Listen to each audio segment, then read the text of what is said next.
नमस्कार, मैं संदेश नेमा और आप देख रहे हैं खबर समय जगत। तो आइए नजर डालते हैं आज की ताजा तरीन खबरों पर। राष्ट्रीय स्वयंसेवक संघ की एक रिपोर्ट में मध्य प्रदेश के कई शहरों से हिंदू परिवारों के पलायन और लव जिहाद जैसी समस्याओं का जिक्र किया गया है। संघ का कहना है कि भोपाल और विदिशा समेत कई जिलों में चिंताजनक स्थिति बनी हुई है। बीजेपी ने इसे गंभीर मुद्दा बताया, जबकि कांग्रेस ने इसे राजनीतिक एजेंडा करार दिया। इस रिपोर्ट के बाद प्रदेश की राजनीति गर्मा गई।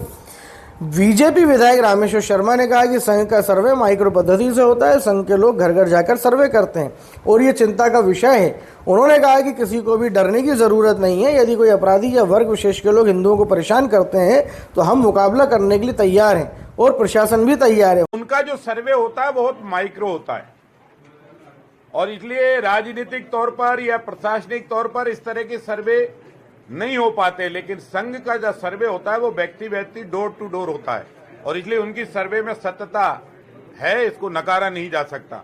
और समाज भी सक्रिय रहे, सब लोग अपने नाते रिश्तेदारों की सुरक्षा में भी सक्रिय रहें, सामाजिक संगठन भी सक्रिय रहें और हमारी और सबकी नैतिक दायित्व है कि डरे नहीं, लोग निडर होकर जहां रह रहे हैं वहां रहें।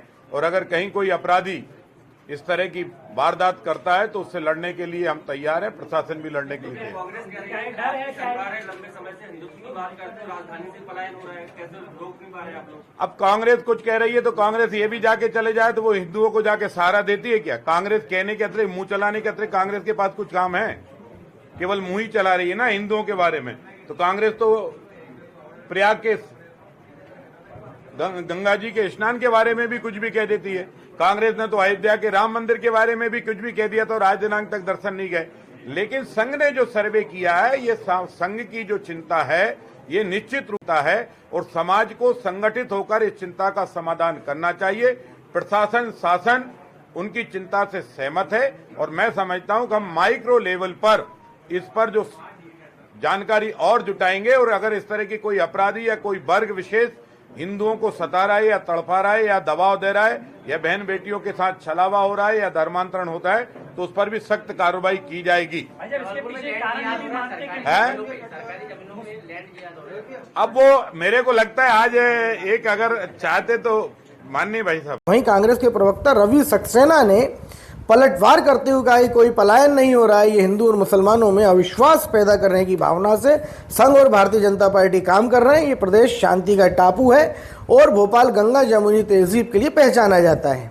देखिए, भारतीय जनता पार्टी का जो चाल चरित्र और चेहरा है वो यही है कि वो इस तरह की अफवाहें फैलाओ, इस तरह का माहौल बनाओ जिससे कि दो समुदाय के बीच में अविश्वास का माहौल पैदा हो। मैं समझता हूँ भोपाल गंगा जमुनी तहजीब का शहर है। वर्षों से लोग एक साथ मिलजुल कर रहते हैं। यहाँ पर एक दूसरे के त्यौहार मनाते हैं, एक दूसरे के साथ में रहते हैं। कभी मैंने भोपाल में सुना नहीं, क्योंकि मैं खुद इस शहर का बाशिंदा हूँ, कि कभी भी हिंदू इलाकों से मुस्लिम्स का पलायन हुआ हो या मुस्लिम इलाकों से जो है वो हिंदुओं का पलायन हुआ हो। ये केवल और केवल मिथ्या बातें हैं, झूठ है, प्रपंच है और ये भारतीय जनता पार्टी का षड्यंत्र है। किस नजर में देखते हैं? जब कुछ बात ही नहीं है तो नजर से देखने की बात की जरूरत ही क्या है? जब ये पूरी तरह से झूठ है, प्रपंच है, षड्यंत्र है, दो समुदायों के बीच में अविश्वास पैदा करने का, तो फिर इसमें हम किस नजर से देखेंगे? ऐसी कोई बात इस शहर में नहीं है। ऐसी रोचक खबरों के लिए जुड़े रहिए खबर समय जगत के साथ ही हमारे चैनल को लाइक एवं सब्सक्राइब अवश्य करें।